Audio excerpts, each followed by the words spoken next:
And here's Nadia. So this is someone I also really wanted to interview, so I'm really happy that she's come. Hello, Nadia. Nadia is from the UK, so she is one of the few foreigners here. I guess there's maybe about 3 or 4, and everybody else is Israeli. So, but everything is taught in English for the most part, so it's very easy for us to take part in this. Yeah. Now, Nadia, you have got, this is another great story. I mean, we could do a 2-hour video on this woman's journey. Oh.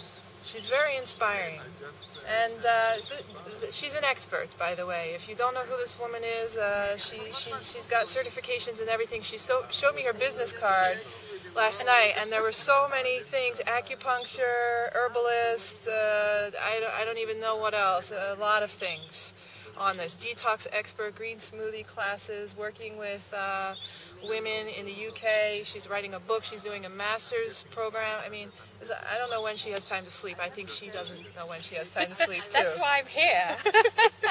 This is my reset button. And you also have a lot of experience doing a lot of other cleanses. Yeah. Do you want to tell me a little bit about that? Well, the first cleanse I ever did was something called the Gerson therapy, which was 25 years ago. Yep. And it's quite different to what we've been doing here. And it was the finger. It wasn't in. Okay. And I did it 25 years ago, and it was created by Dr. Max Gerson for healing cancer and very chronic diseases. But it uses cooked food, it uses a lot of carrot juice, and it uses coffee enemas. And that was my first experience of doing a detox. And I did that for about 18 months, 2 years, which is quite a long time. Wow. It was very, very intensive. And it was actually very draining for me. And did you do 4 coffee enemas a day? 4 coffee enemas a day, which was, to be perfectly honest, I got, tighter and tighter. And the thing is because I didn't really know about living food and raw food at that time. So I was eating quite a lot of cooked food, and so I wasn't getting replenished with the vitamins, minerals, enzymes, and basically the spirit of food. And so when you cook,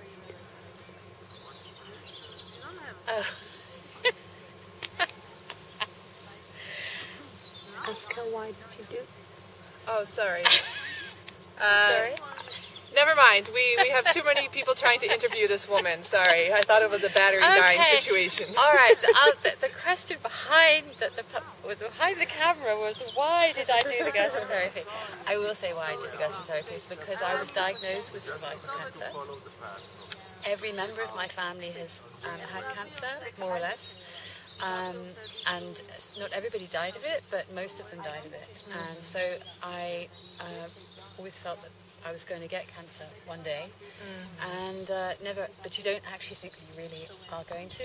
And I thought, well, I'll cross that bridge when I come to it, and just carried on with my life and smoking 40 cigarettes a day, believe it or not, drinking very heavily, and living on peanuts and Coca-Cola, believe it or not. I had a very different life to the life I lead now, and very stressed.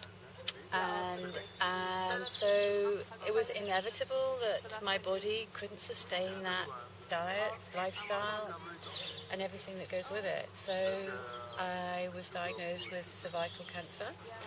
It wasn't terribly advanced, but it was seriously advanced enough to need treatment. But interesting enough, every member of my family has had a different type of cancer.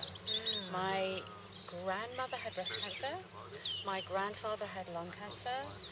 My aunt had brain cancer and eye cancer. And she'd had another cancer, I can't remember which one it was. And then my uncle had prostate cancer. My mother had ovarian cancer. So a lot of cancer in the family. A lot of cancer, but all different.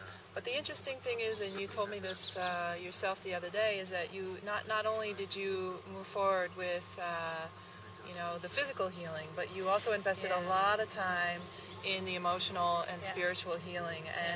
And what we've talked about a few times is a lot of people only do one or the other, but perhaps the success in you is that you really did all of it. I felt, and certainly my work now, is that whatever problem you have, whether it's a broken toe, it doesn't really matter what it is. That you need to look at it from the mind, body, and spirit. So it doesn't matter whether it's cancer or arthritis or diabetes or whatever. There needs to be a three levels of addressing and cleansing, actually, on all those levels, and other levels too, actually. But those are the kind of main things. So I addressed the emotional. I developed a very spiritual life, and I detoxed the body. So I try to look at those things. Amazing. And how long have you been cancer-free now? 25 years. 25 years, doing something right. You look amazing. Yeah, thank you. You look great. I feel great. That is what is important to me, is I feel amazing. And another thing we talked about the other day is, sometimes when people go down a traditional route to recovery, they always have this fear that the cancer is going to return. And you had a very strong feeling that it was never, ever, ever going to come back. Well, I felt that I read a lot of books, and I talked to a lot of people, did a lot of courses, you name it, I tried it. Well, this is the thing also, because I want to give you some of the list of what she's told me she's done. Hippocrates, she's done OHI in San Diego, so she's done the Gerson, she's obviously here doing Gabriel Cousens. What else have you done? Oh, well, I mean, She does raw food at home. She does green... About what I'm qualified in, or what No, what I you've did? experienced yourself. Oh, okay, well, I experienced, I went to herbalists, homeopath, group therapy, psychotherapy, there wasn't anything, really anything that I didn't do. I tried it all, because I just thought, I felt, for me, that my body had the power to create the cancer, and therefore I needed to find within me my own power back, and the power to actually, to help the body to reverse that process. And I just was completely determined that I was going to achieve that, and there wasn't a question that I wasn't going to. So I think that was part of it. I think it's a lot to do with attitude, and I felt extremely positive about that journey. But it was up and down. It was 2 steps forward, 1 step back, and it's not a straight path at all. Not at all. It's a very emotional path. If you had to say something to people who were, in a similar situation as you, and I know everybody's different and there's a lot of different variables here, what would the things that you would suggest that worked the best for you? I think the most important thing is when you change your diet, it changes mental, emotions, and spiritual connection. Everything changes when you change your diet. And the thing that I would say the biggest is green food, without question. It's now become absolutely my passion. This is what I teach. This is what I'm doing my master's in. Because the green food is actually very much to do with the heart chakra. It's to do with creating the oxygen that we breathe, consciousness.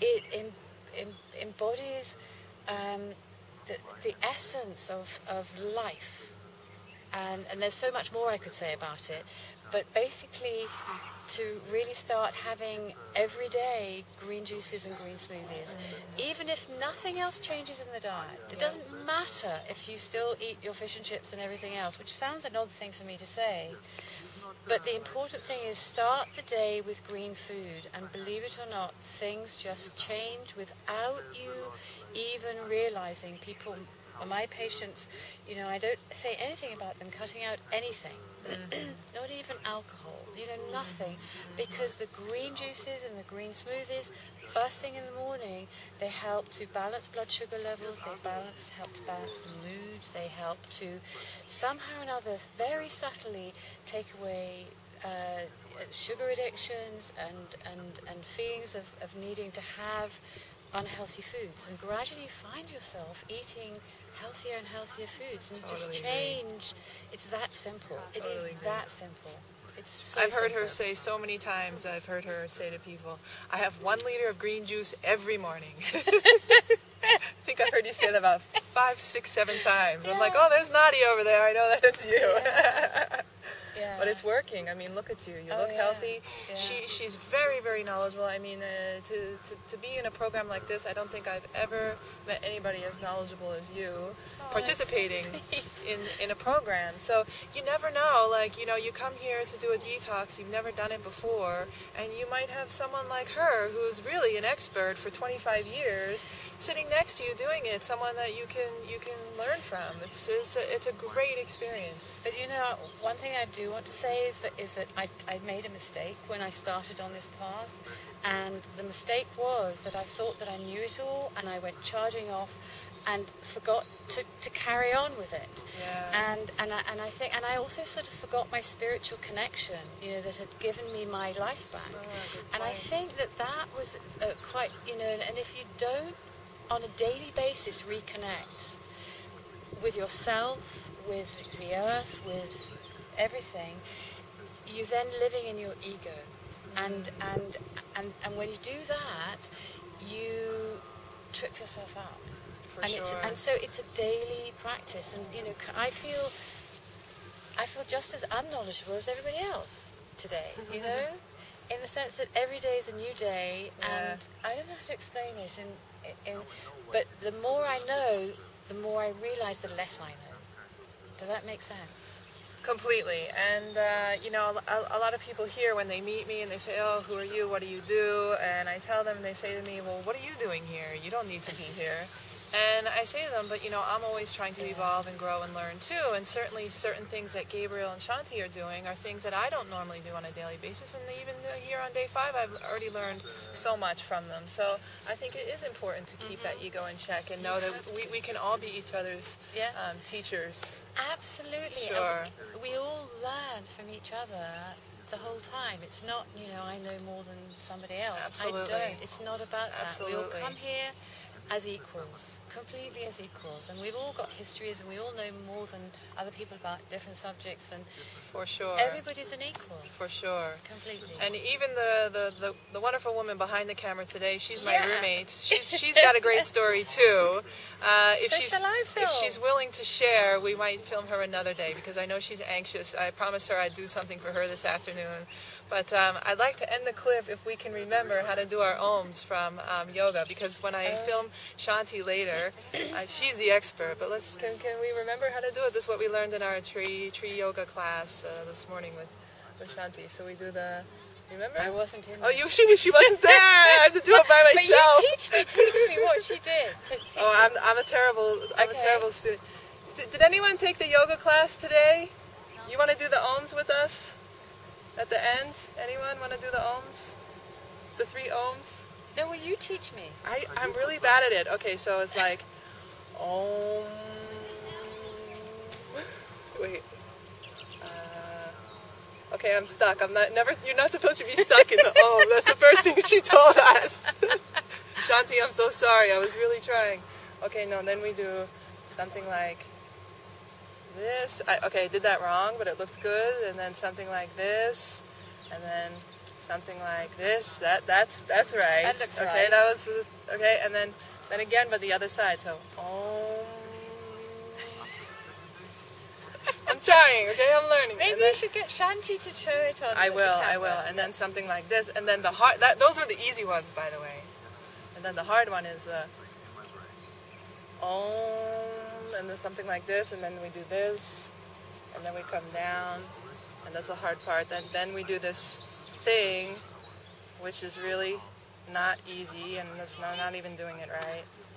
And it looks really good though, but I'm still supposed to be oming om. Okay, it's only day 5. Give me time, guys. I just learned it today. I'll do it again for you on when I film Shanti, and then at the end, and you'll see if I've improved. So, this is a wonderful woman. Oh, you're so well. You are wonderful spreading now the word. She's giving it back to me. Spreading the message. I'll take it. Yeah. Thank you very much. Thanks for listening, guys. Day 5, more to follow tomorrow on day 6. See ya.